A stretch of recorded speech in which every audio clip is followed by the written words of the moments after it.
কৃষ্ণ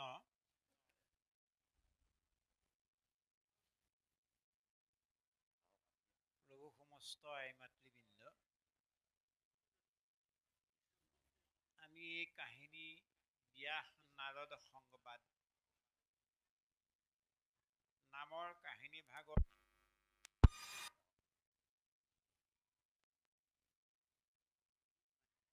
আমি সমস্তজনেই একাধাৰে শ্ৰৱণ কৰি থকা হৈছে।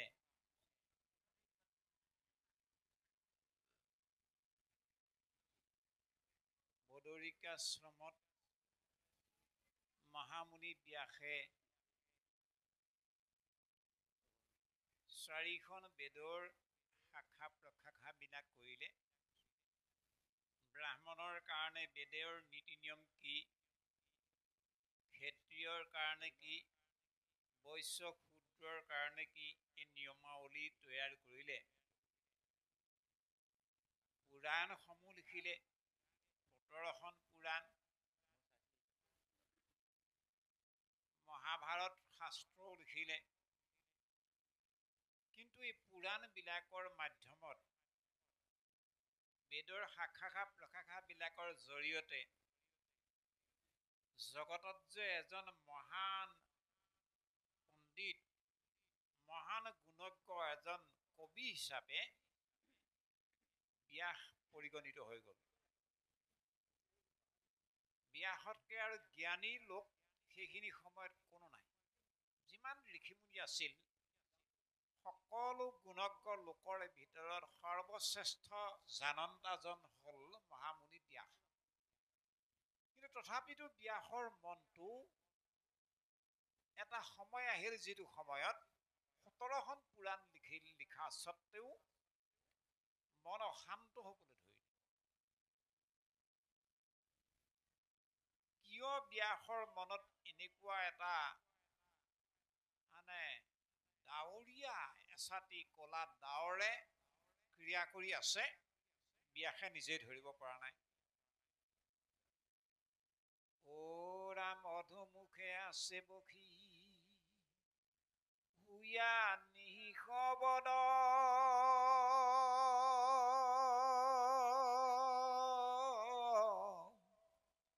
সেহি বেলা তৈতে আখি মিহিলিল নাৰদ। ব্যাস মানে উগুল থুগুল এটা ভাৱ লৈ, অশান্ত এটা মন লৈ, অস্থিৰ এটা অৱস্থাত হতাশা নিৰাশাত ভুগি ব্যাস বহি আছে। মৌন হৈ বহি আছে, উপায় নাই। কাৰ লগতনো কম, কোনে পতিয়াব, কোনেও ব্যাসক বুজাওঁতা কোনো নাই। ব্যাসৰ কি হৈছে, ব্যাসৰ সমস্যাৰ বিষয়ে কোনেও খবৰ লওঁতাও নাই। অকলশৰে মহামুনি ব্যাস বদৰিকাশ্ৰমত অধোমুখী হৈ বহি থকা অৱস্থাতে সেহি বেলা তৈতে আখি মিলিল নাৰদ। দেৱৰ্ষি নাৰদ আহি ওলালহি বদৰিকাশ্ৰম। এতিয়া বদৰিকাশ্ৰমলৈ নাৰদৰ আগমন, এই বৰ্ণনাসমূহে আপোনাক আমাক কি শিকাইছে, আমি কি জানিব বুজিব লগা আছে, মন কৰিব লগা। তে পদৰ আধাৰত মন কৰকচোন। পদে কি বুলি ক'লে, ব্যাসৰ বদৰিকাশ্ৰমলৈ যোৱাৰ যিটো প্ৰক্ৰিয়া, আমি কলিযুগৰ অলপায়ু অলপমতি মানুহৰ বাবে ই এক মহান আদৰ্শ আৰু সংসাৰ তৰণৰ একমাত্ৰ পন্থা বুলি আমি ধৰি ল'ব লাগিব। নাৰদৰ কি পৰিৱেশ, কি অৱস্থা, পদে কি বুলি কৈ গ'ল, অ ৰাম হাতে দিব্য বিনা যন্ত্ৰ মুখে ৰাম নাম হৃদয়ত কৃষ্ণ মূৰ্তি স্ফুটি বিশ্ৰাম নাৰদে বদৰিকাশ্ৰমলৈ গৈ আছে। যাওঁতে গৈ থাকোঁতে নাৰদৰ হাতত দিব্য বীণা, আৰু এনেই কান্ধত বীণাখন ওলোমাই লৈ যোৱা নাই। বীণাৰ ঝংকাৰে ঝংকাৰে, বীণাৰ ঝংকাৰ লহৰে লহৰে ঈশ্বৰৰ নাম, আৰু ঈশ্বৰৰ নাম, যিজনে ঈশ্বৰৰ নাম নাৰদে লৈছে সেইজন ঈশ্বৰৰ ৰূপ হৃদয়ত ধাৰণ কৰি কৰি নাম লৈ গৈ আছে। হৃদয়ত কৃষ্ণমূৰ্তি স্ফূৰ্তি অবিশ্ৰাম। নাৰদৰ হৃদয়ত এখন ছবি জাগ্ৰত হৈ আছিল। নাৰদে ছবি এখন দৰ্শন কৰি গৈ আছে। কাৰ ছবি সেইখন? ভগৱান কৃষ্ণৰ ছবি। হৃদয়তে কৃষ্ণমূৰ্তি, কৃষ্ণৰ ছবি, মুখে ৰাম নাম। নাৰদৰ এই যিটো দৰ্শন আমি প্ৰত্যেকজন ভকত আই বাপৰ কাৰণে অতিব দৰকাৰ। সেইকাৰণে কৃপালু গুৰুজন বস্তি কীৰ্তন গ্ৰন্থত এই কথাটো আমাক সিদ্ধান্ত হিচাপে কৃপা কৰিছে। ভাই মুখে বোলা ৰাম হৃদয়ে ধৰা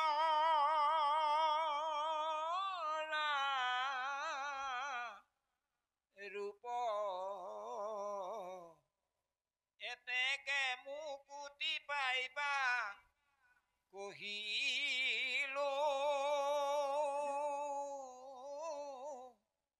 স্বৰূপ। নাৰদে কৰা যিটো কাম আমাৰ কৃপালু গুৰুজনে কৈছে সেই কামটোৱে কৰিব লাগিব। বাপ আই অন্য কোনো তপ জপ জাক যজ্ঞ এইবিলাক পাতি এইবিলাকৰ জৰিয়তে গতি সাধন কৰিব নোৱাৰিব। এভাগেই উপায় আছে। বোলে কি বাপ? মুখে বোলা ৰাম, হৃদয়ে ধৰা ৰূপ। মুখত ঈশ্বৰৰ নাম ললো, যদি হৃদয়ত কালীভদ্ৰা দুৰ্গাৰ ছবিখন থাকিল তেতিয়াহ'লে গতি হবনি নহব? যদি মুখত নাম ললো, হৃদয়ত যদি অন্য কিবা এটা ধাৰণা যদি সোমাই থাকিল তেতিয়াহ'লে নহব। গতিকে যাৰ নাম মুখত লোৱা হল তেৰাৰে ৰূপ হৃদয়ত ধাৰণ কৰিব লাগিব। এইটো আমি প্ৰত্যেকজন ভকত আই বাপৰ কাৰণে অতিব দৰকাৰ। যদি ঈশ্বৰৰ নাম মুখমণ্ডলত লৈছো যদি, তেতিয়াহ'লে সেই ভগৱন্তৰে ৰূপ যদি হৃদয়ত ধাৰণ কৰি নাম লৈ থকা যায় কি লাভ হবনো? ডাঙৰ লাভ এটা হব। কি? বোলে মুকুতি প্ৰাপ্ত হৈ যাব। মুকুতি মানে এই গেলা পচা নৰদেহত থাকিব নালাগে আৰু। বোলে কেনেকুৱা হব? বৈকুণ্ঠৰ গৰাকী হৈ যাব, অৰ্থাৎ পাৰিষদী তনু প্ৰাপ্ত হৈ যাব। মুকুতি পাই যাব, সাৰূপ্য মুক্তি পাই যাব, সাজুৰ্য মুক্তি পাই যাব, আৰু শালুক্য মুক্তিও পাই যাব। এই চাৰিও প্ৰকাৰ 5 প্ৰকাৰ মুক্তি সাধন কৰা উপায়টো কেৱল ভগৱন্তৰ নাম আমাৰ মুখমণ্ডলত সদা সৰ্বদাই নিৰন্তৰে, আৰু আনহাতে হৃদয়ত কৃষ্ণৰ ৰূপ আমি যদি ধাৰণ কৰি ভগৱন্তৰ নাম চৈতন্য কৰিব পাৰো তেতিয়াহ'লে ভগৱন্তৰ অপাৰ মহিমা, নামৰ মহামহিমাৰ প্ৰভাৱত আমি অমৰ হৈ যাব পাৰিম। নৰগুচি নাৰায়ণ হৈ যাব পাৰিব। মানে জীৱ পৰম ব্ৰহ্মৰ লগত বিলীন হৈ যোৱা কাম সমাধান কৰি দিব।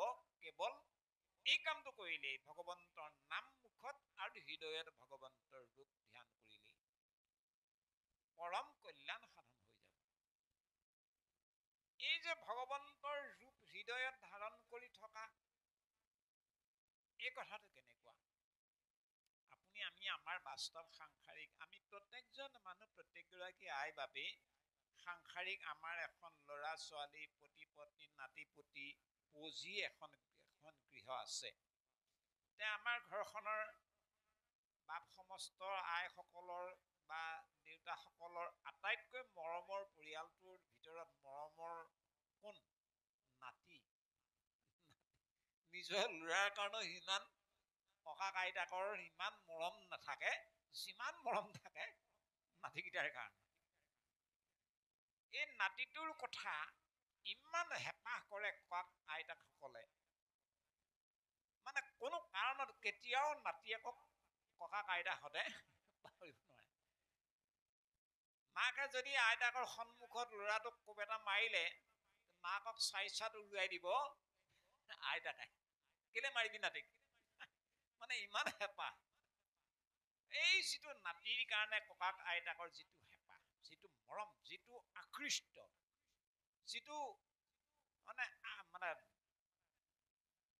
আদৰ্শ, ঠিক তেনেকে ঈশ্বৰ কৃষ্ণ ভগৱন্তৰ কাৰণে যদি আমি আমাৰ হৃদয়ত এজনক আমি যদি শ্ৰদ্ধাৰে আমাৰ ভক্তি ভাৱেৰে আমি আদৰি ল'ব পাৰোঁ, তেওঁৰ ৰূপ যদি আমি ধাৰণ কৰিব পাৰোঁ, তেতিয়াহ'লে কি হৈ যায়, ও ৰাম মৰণ কালত হৰি নকমনে ধৰি চিন্তিয়া থাকন ৰাজা এক চিত্ৰ কৰি। ভৰত নামৰ এজন ৰজা আছিল, মৰিবৰ সময় হ'ল, অৰণ্যলৈ গৈছিলগে ৰাজ্যধন যথা সৰ্বস্ব ত্যাগ কৰি হৰিক সাধনা, হৰিক ধ্যানৰ কাৰণে, হৰিৰ ৰূপ চিন্তনৰ কাৰণে। সাংসাৰিক বিপাঙত পৰিলে এটা হৰিণ পোৱালিৰ লগত সংগতি হ'ল।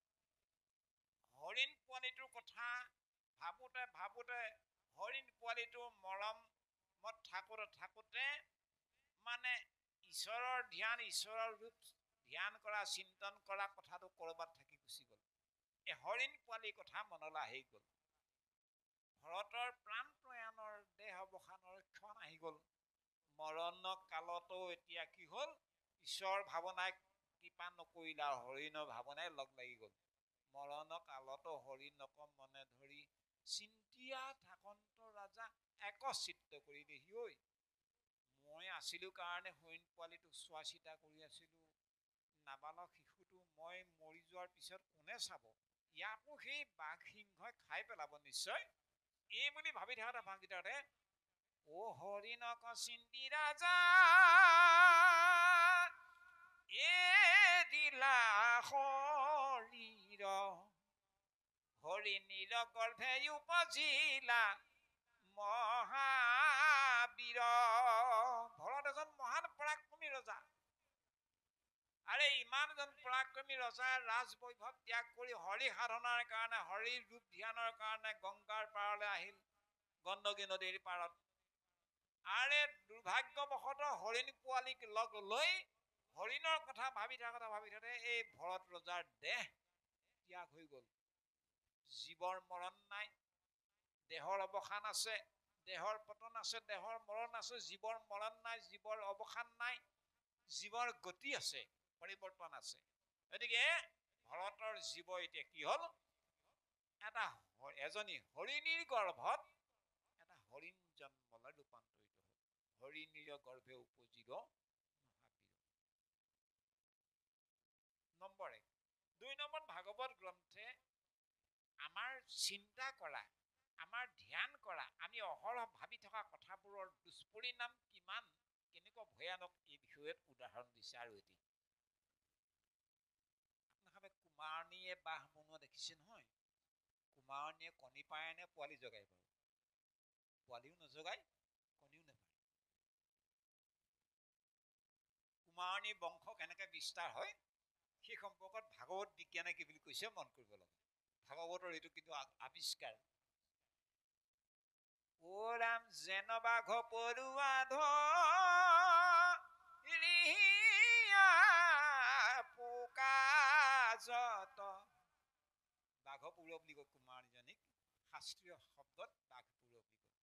যেনেকৈ বাঘ পৰুৱা কুমাৰণীজনীয়ে ধৰিয়া পোকা যত, তাই যেতিয়া মাটিৰে বনোৱা বাঁহটো বেৰত বা খুটাটোত বনাই হ'ল নহয়, ধুনীয়াকে দৰ্জা খিৰিকী বনালে আৰু ধুনীয়াকৈ দৰ্জা লগালে আৰু লগাৰ পিছত তাই উৰি গৈ চাই থাকে গেলা পচা জেগাবিলাকত কুমাৰণীজনীয়ে। তাই ধৰিব পৰা বলে পৰা কিবা কীট পতংগ ক'ৰবাত আছে নেকি, পাৰিবি নেকি কাৰোবাক ধৰিব, চাই থাকিব, দেখিব ইয়াকে নিম আজি এই বুলি কিবা পতংগ এটা জীয়াই জীয়াই লৈ যায়।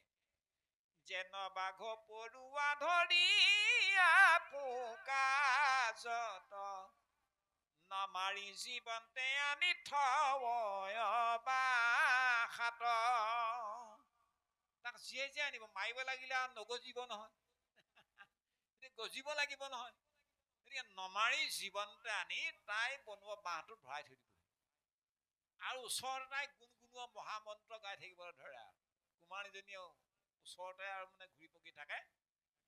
যেতিয়া নেকি গেলা পচাত থকা সেই কীট পতংগটো সি এটা জীৱ, সি যেতিয়া জীয়াই জীয়াই তাক আনি কুমাৰীজনীয়ে এটা মাটিৰে বনোৱা বাঁহ সুন্দৰ আটক ধুনীয়া এটা ঘৰত ভৰাই দিলেহি।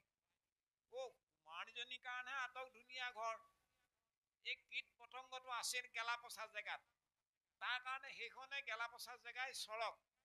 তাৰ পৰা আনি যেতিয়া কুমাৰীজনী মাটি বনোৱা বাঁহটোত ভৰাই দিলেহি, তাৰ কাৰণে এইখনতে নৰক হ'ল নহয়, যান্তনাৰ থান হ'ল নহয়।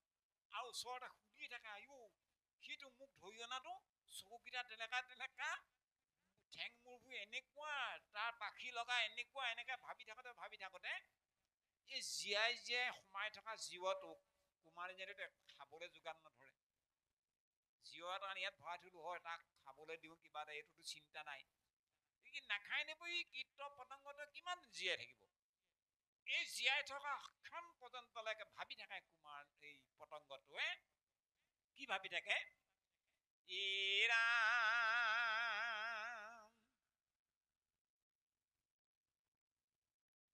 এই কুমাৰীজনীৰ কথা যিমান যিমান পৰিমাণে ভাবি থাকিব, ভাবি আছিল, বাঘ পৰুৱা কপোকা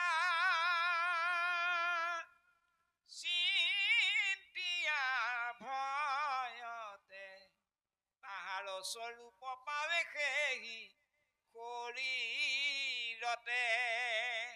মানে সি এটা পতংগ হ'ব লাগিছিলে, নহল।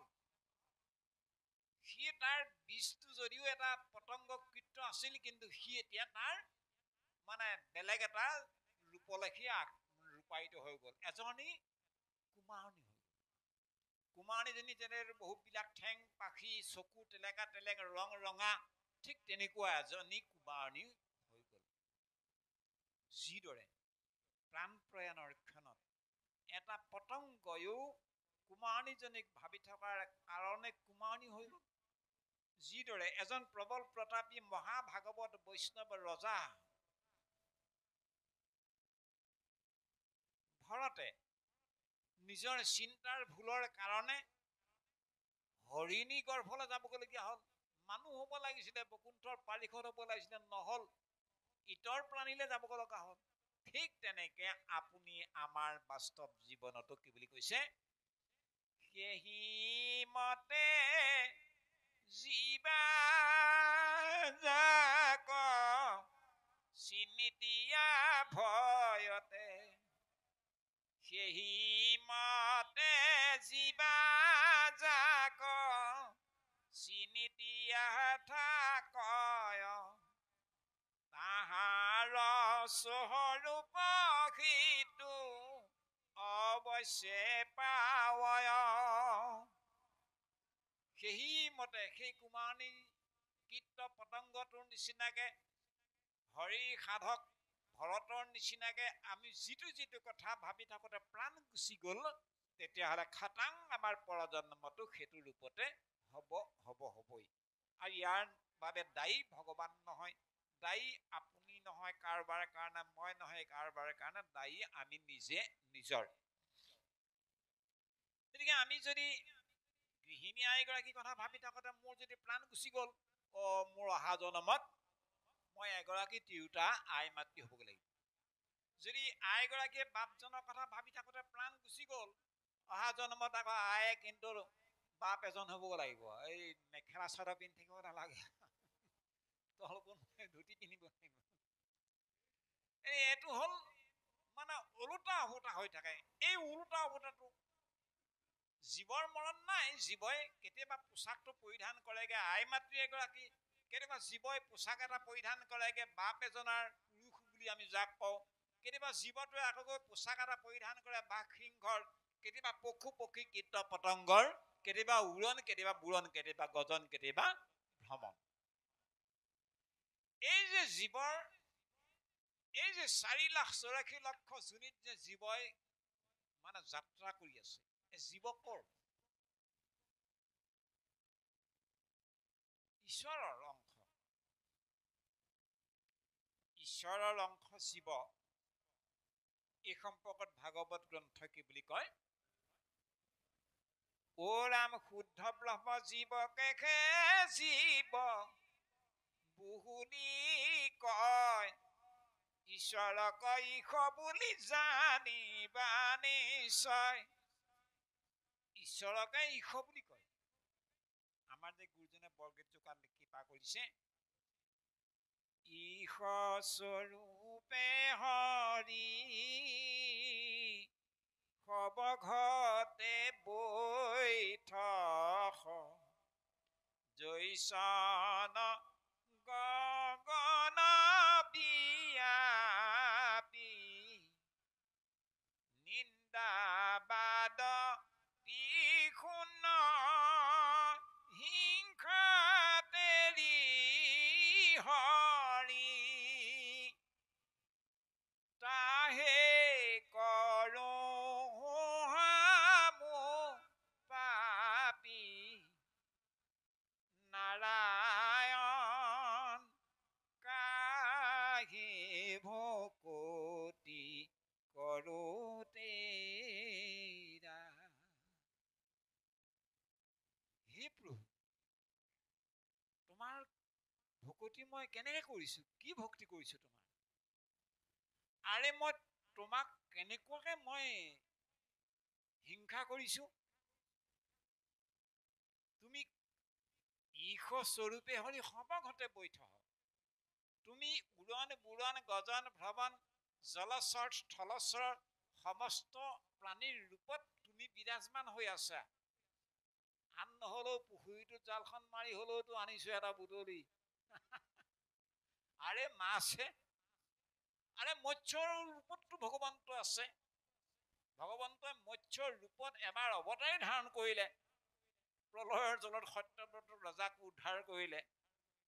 আৰু ভগৱন্তই জলচৰে হওক বা স্থলচৰে হওক, উৰণে হওক বা মানে বুৰণে হওক, গজনে হওক বা ভ্ৰমণে হওক, সকলো ৰূপতে সকলো জীৱৰ লগত ভগৱান ঈশ্বৰ ৰূপে বিৰাজমান হৈ আছে।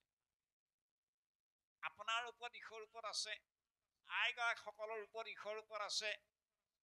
আমি যে এজনে আনজনক খুব মানে দিলো আজি মজা ভালকে, কি হল? এই বহুত মানুহ বহি আছিল নহয়, সেইজনা এনেকুৱাকে জাৰিলো মানে একো মাতিবই নোৱাৰিলে। মানে এই বুলি আমি গৌৰৱ যে কৰো। আৰে যে কাৰোবাক অনাহকত হকে বিহকে গালি পাৰি কাৰোবাক দুখ দিয়া কামটো মানে কাক দুখ দি দিয়ে? সেইজনৰ ৰূপত কোন আছে? ঈশ্বৰ আছে। তে ঈশ্বৰকে মই এইখিনি কৰা হল, ঈশ্বৰকে হিংসা কৰা হল, তেতিয়াহলে আমি কি ভক্তি কৰিছো ঈশ্বৰক? কাহে ভকতি কৰো তেৰা? গতিকে যাই নহওক, এই ভগৱন্ত বস্তু সৰ্বত্ৰতে বিৰাজমান। আৰু ভগৱন্ত বস্তুতে আমি যিমান পৰিমাণে কায় মনোবাক্যে ভগৱন্তৰ নাম মুখমণ্ডলত ৰাখি, ভগৱন্তৰ ৰূপ হৃদয়ত ধাৰণ কৰি ভগৱন্তৰ যদি ভকতি কৰিব পাৰো, নিশ্চয় শ্ৰেয়ুহি জ্ঞানমভ্যাসাৎ জ্ঞানাৎ ধ্যানম বিশিষ্যতে ধ্যানাৎ কৰ্ম ফল ত্যাগ শান্তিৰ অনন্তৰম।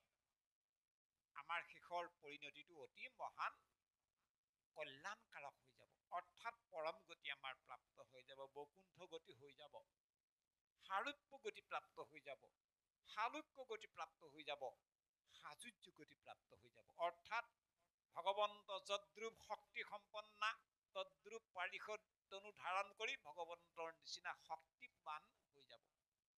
ভগৱন্তৰ ৰূপ যেনেকুৱা সাৰূপ্য ভগৱন্তৰ নিচিনাই ভগৱানে এইজন পাৰিষদ ধৰিব নোৱাৰা হৈ যাব কোনজন ভগৱান। সালুক্য ভগৱন্তৰ লোকত প্ৰৱেশ হৈ যাব, বৈকুণ্ঠত প্ৰৱেশ হৈ যাব। বৈকুণ্ঠত প্ৰৱেশ হৈ গ'লে আৰু কোনো ভয় নাই। কেলে কমচে কম বৈকুণ্ঠ লোকত যদি প্ৰৱেশ হৈ যায় আপোনাৰ ইয়াত গত্বা যলৈ এবাৰ গ'লে নিবৰ্তনতে পুনৰ আৰু কেতিয়াও ঘূৰি আহিব নালাগে। এই 4,84,00,000 জনিলে। গতিকে আমি যিমান পাৰো পৰিমাণে অতি শ্ৰদ্ধাৰে অতি প্ৰেমেৰে সৈতে যদি ভগৱন্তৰ নাম আমি মুখমণ্ডলত লৈ হৃদয়ত ৰূপ ধাৰণ কৰি যদি ভগৱন্তক ধ্যান কৰিব পাৰো, এই অভ্যাস কৰোঁতে কৰোঁতে শ্ৰেয়োহি জ্ঞানম ব্যাসাসে কামটো হৈ যাব। অৰ্থাৎ আপুনি আমি কিমান শাস্ত্ৰ জানিলো সেইটো কথা ভগৱন্তই নিবিচাৰে। আপুনি কোন বংশত জন্ম, আপোনাৰ জাতটো কি, আপোনাৰ শাস্ত্ৰ জ্ঞান কিমান আছে, আপুনি কিমান ধাৰ্মিক, এইটো ভগৱন্তই খবৰ নলয়। ভগৱন্তই কি খবৰ লয়? অকুলাচাৰ জাতি ধৰ্ম জ্ঞান আদি কৰি। না আপুনি কোন কুলৰ হে? ব্ৰাহ্মণ কুলৰ হয়নে নহয় বাৰু? এইবুলি ভগৱন্তই বিচাৰ নকৰে। আপোনাৰ জাত কি এইবোৰ নুসুধে। আপোনাৰ ধৰ্ম কি হে এইবুলিও চিন্তা নকৰে ভগৱন্তই। বাৰু শাস্ত্ৰ জ্ঞান আপোনাৰ আছেনে বাৰু এইবুলিও নুসুধে। জ্ঞান আদি কৰি এই সব গুণত পুষ্ট নহিকন্ত হৰি। এইবিলাক গুণত এইবিলাক সংজ্ঞাত ভগৱান বোলে প্ৰসন্ন নহয়। ভগৱান ক'ত প্ৰসন্ন হয়? ওৰা ভকতিতে বৈশ্য মাত্ৰ মন্ত্ৰ কৃপাময়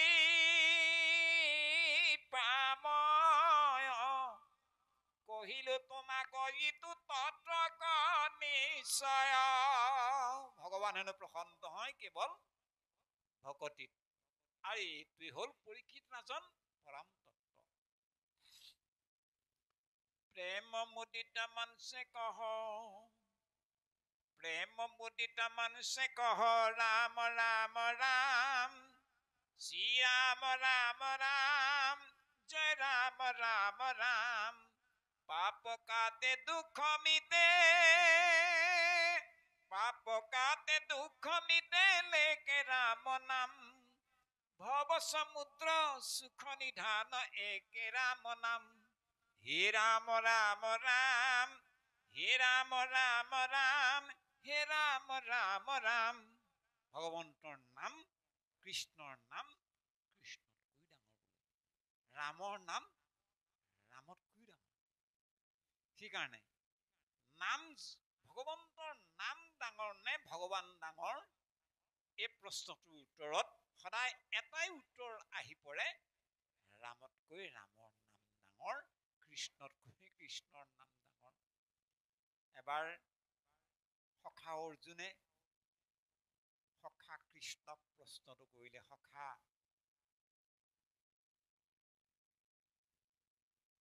নাম কি, নাম ডাঙৰ নে তুমি ডাঙৰ?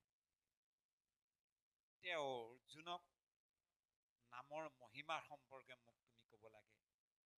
কৃষ্ণই আচৰিত হ'ল আৰু সখীয়ে অৰ্জুনক কৈছে, সখা নাম কিমান ডাঙৰ তুমি জানা? অহং যদি এনহ কোটি কোটি অৱতাৰ, তভু নপাও অনেত কৃষ্ণ নাম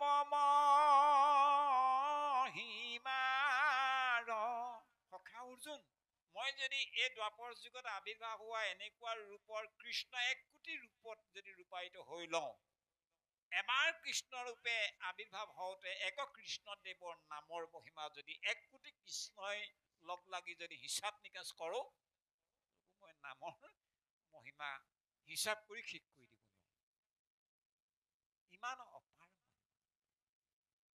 এনেকুৱা অপাৰ মহিমা নাম যিমান পৰিমাণে আমি যদি প্ৰেমেৰে শ্ৰদ্ধাৰে নাম ল'ব পাৰো, নাৰদৰ নিচিনাকে হাতে দিব্য বিনা মুখে, হাতে দিব্য বিনা যন্ত্ৰ মুখে ৰাম নাম হৃদয়ত কৃষ্ণমূৰ্তি স্ফূৰ্তি অবিশ্ৰাম যদি আমি অফুৰন্ত এটা উদ্যমিক ভাৱনাৰ ৰাখতে যদি ঈশ্বৰৰ নাম ল'ব পাৰো, পাপ কাটে দুঃখ মিটে লেকে ৰাম নাম, লেকে কৃষ্ণ নাম। যদি ঈশ্বৰৰ নাম, কৃষ্ণ নাম, ৰাম নাম যদি আমি ভক্তি ভাৱেৰে ল'ব পাৰো, তেতিয়াহ'লে আমাৰ পাপ কাট খাই যাব। কিমান জন্মে জন্মান্তৰৰ ৰাখি ৰাখি পাপ সঞ্চিত হৈ নাথাকক লাগিলে, এবাৰ যদি আপুনি শ্ৰদ্ধাৰে ঈশ্বৰ কৃষ্ণৰ নাম যদি উচ্চাৰণ কৰি দিলে, তেতিয়াহ'লে অনাদি জন্মৰ পাপ সেই মুহূৰ্ততে ধ্বংস হৈ যায় বুলি আমাক ভাগৱত দৰ্শনে সাক্ষী দিছে। কি বুলি কৈছে? যমৰ দূতকেইটাই অজামিলৰ নিচিনা মহাপাপীটো নাই। যেতিয়া এই মহাপাপীটো জীৱক যমৰ দূতে নিবলৈ বান্ধি কুনি লওঁতে বিষ্ণুৰ পাৰিষদে যমৰ দূতৰ হাতৰ পৰা কাঢ়ি যমৰ দূতকেইটাক মৰিয়াই কিলা আধামা কৰি যমনগৰ ফালে খেদালে। দৌৰি দৌৰি গৈ যেতিয়া ৰজাৰ আগত যম নিপতিৰ ওচৰত মানে আপত্তি দৰখালেগে যে ইটো মহাপাপী আছিল, ৰাজন আমিতো কোনো ভুল কাম কৰা নাছিলো, অজামিলৰ নিচিনা মহাপাপী পৃথিৱীত নাই, এনেকুৱা এটা পাপীক আমি ধৰিছিলো, আমাক কি ভুল হ'ল, কেলে আমাক এনেকুৱা কৰিব। যেতিয়া বিচাৰটো দিলে, তেতিয়া যম ৰজাই কি বুলি কৈছে?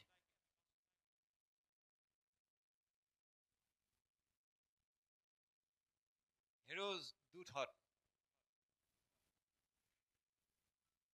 যে তহঁতি নামৰ মহিমা তহঁতি বুজি নাপালি,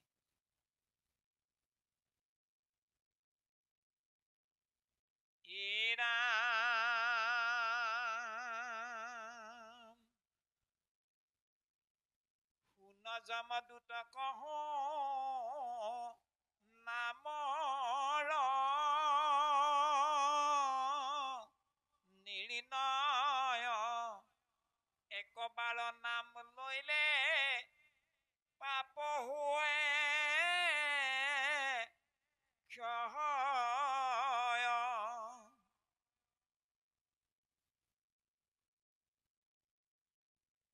যেন বহুকাল ঘোৰ আন্ধাৰয়াছয়, একবাৰ প্ৰদীপ জালিলে নষ্ট হয়।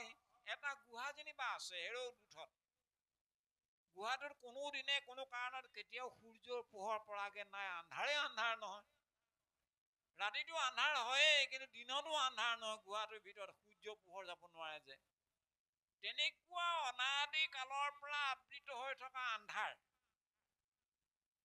কোনোবা ল'ৰা এটাই অকস্মাত কিবা দৈৱ বিপাকত পৰি তাত গৈ ওলালেগে, হাততে জুইচোলা কাঠিটো আৰু মমদালো লৈ গৈছিল। আন্ধাৰ দেখি সি ভয় খাই মানে অকস্মাত মানে কাঠিটো মাৰি মানে মমডাল দিলে জ্বলাই। মমডাল জ্বলাই দিয়াৰ লগে লগে গহ্বৰত থকা অন্ধকাৰবিলাকে পোহৰৰ সন্মুখত পোহৰক ক'ব পাৰে নেকি, ৰৌ পোহৰ তই এতিয়াহে আহিছ, আমিতো অনাদি কালৰ পৰা ইয়াত সোমাই আছো, এই ৰ তই আহিলি বুলি আমি যাব